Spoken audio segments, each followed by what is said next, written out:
Materi IPA, kelas 7, semester 2, Organisasi Kehidupan.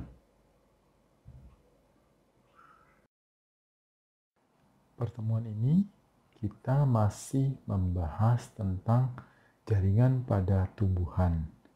Ya, kalau yang pertemuan yang sebelumnya kita membahas jaringan meristem.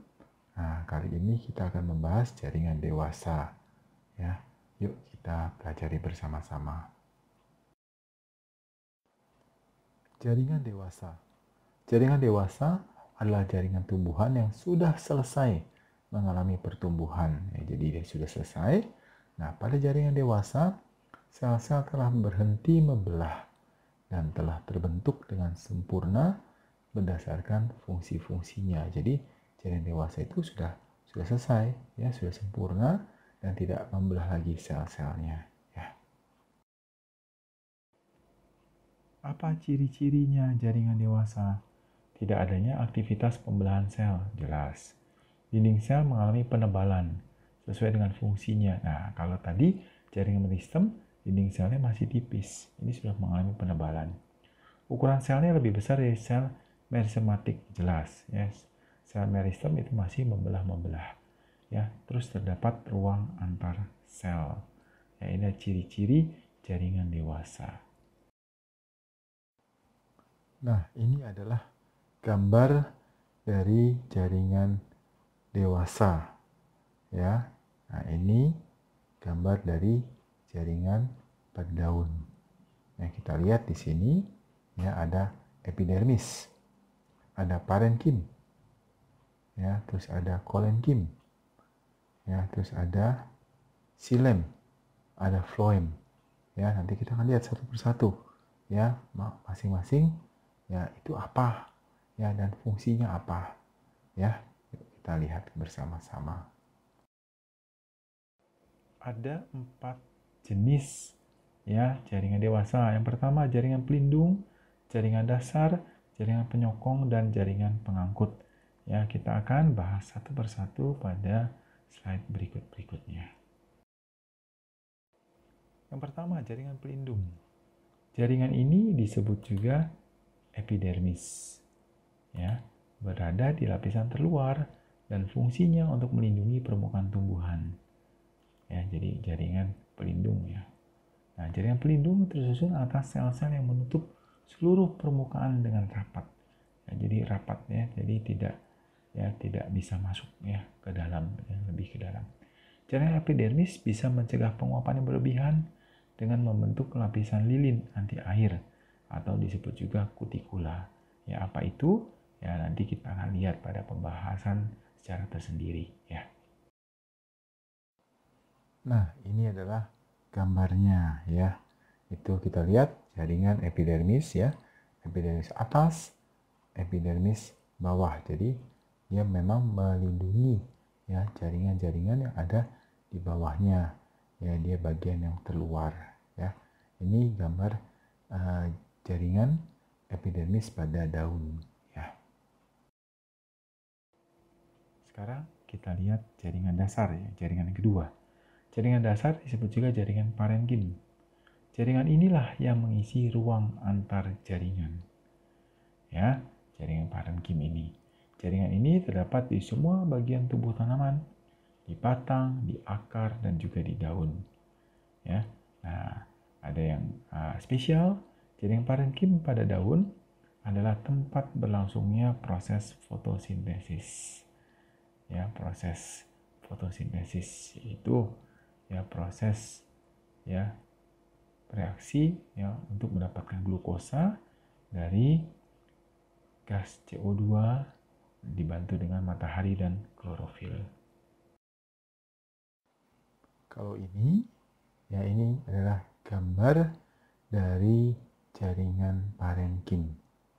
Ya, parenkim ya perhatikan di situ ya itu ada bagian-bagian ya itu yang kosong ya itu yang ditutup oleh jaringan parenkim ya. Lihat di gambar ya seperti itu. Yang ketiga, jaringan penyokong. Nah, jaringan ini disebut juga sebagai jaringan mekanik.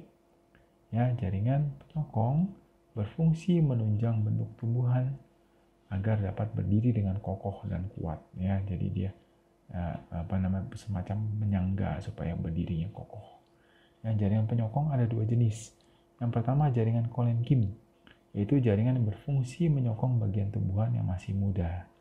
Sedangkan yang kedua ini jaringan Sclerenchyme, ini sebaliknya, ya, jaringan berfungsi menyokong ya tumbuhan yang sudah tua. Ya, jadi masing-masing ya punya fungsinya masing-masing ya. Ini adalah gambar jaringan Colen-Kim dan jaringan Sclerenchyme ya. Yang bagian kiri Colen-Kim, yang bagian kanan Sclerenchyme ya. Nah, itu dia bedanya. Ya, kalau Colen-Kim itu untuk menyokong bagian tumbuhan yang masih muda, sedangkan yang Sclerenchyme itu bagian tumbuhan yang sudah tua ya. Maka itu ya ada perbedaannya ketebalannya ya. Yang terakhir, jaringan pengangkut.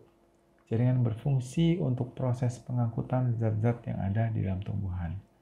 Ya, ini jaringan ya transportasi. Jaringan ini terdiri dari xilem dan floem.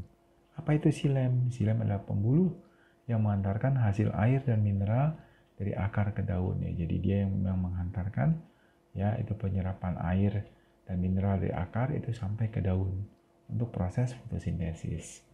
Nah, floem adalah pembuluh ya yang mengangkut hasil fotosintesis. Nah, ini hasil fotosintesis dari daun ke seluruh permukaan tubuh tumbuhan. Ya, floem ini yang mendistribusikan ya hasil proses fotosintesis itu. Ini dia gambar dari jaringan pengangkut ya, yaitu xilem dan floem. Ya, di bagian akar, di bagian batang, di bagian daun itu semuanya ada. Ya, posisinya masing-masing ya, itu kita lihat ya, kalau floem itu selalu posisinya lebih di luar ya. Kalau xilem ini lebih di dalam posisinya ya. Itu yang membedakan ya. Selain fungsinya ya, fungsinya floem dan xilem itu kan berbeda ya, tadi sudah dijelaskan ya. Apa yang kita pelajari? Yang pertama, jaringan dewasa adalah jaringan tumbuhan yang sel-selnya telah berhenti membelah dan telah terbentuk dengan sempurna berdasarkan fungsi-fungsinya. Jaringan dewasa dibagi menjadi 4 jenis, yaitu jaringan pelindung, jaringan dasar, jaringan penyokong, dan jaringan pengangkut. Ya, ini adalah yang kita pelajari pada pertemuan kali ini. Ya. Sekarang kita melihat eksplorasi mandiri. Ya, nah. Eksplorasi mandiri kita kali ini ada 3. Yang pertama, carilah fungsi dari jaringan epidermis dan jaringan parenkim. Tuliskan fungsi masing-masing jaringan tersebut pada lembar kegiatan yang sudah disediakan. Ya, jadi cari fungsinya ya, epidermis dan parenkim. Ya, masing-masing kamu tuliskan. Yang kedua, carilah perbedaan antara jaringan Colen-Kim dan jaringan Sclerenchyme. Ya, tuliskan dengan kata-katamu sendiri pada LK yang sudah disediakan ya, lembar kegiatan yang sudah disediakan. Ya, perbedaan antara Colen-Kim dan Sclerenchyme. Ya, jangan cuma satu, cari lebih banyak lagi ya. Tugas yang terakhir, carilah perbedaan antara jaringan xilem dan jaringan floem. Ya, sekali lagi, jangan cuma satu. Ya, cari lagi. Ya, pasti perbedaannya lebih dari satu. Tuliskan dengan kata-katamu sendiri pada lembar kegiatan yang sudah disediakan. Ya, ayo. Ya, belajar. Ya, gali, eksplor lebih lagi dan lebih lagi. Ya, rajin dan semangat ya. Sudah selesai kita belajar kali ini ya, kamu simak baik-baik ya video pembelajarannya ya, kamu pelajari dan kamu kerjakan tugasnya yang baik ya. Sampai jumpa di video berikutnya. Ya, selamat belajar. Oke?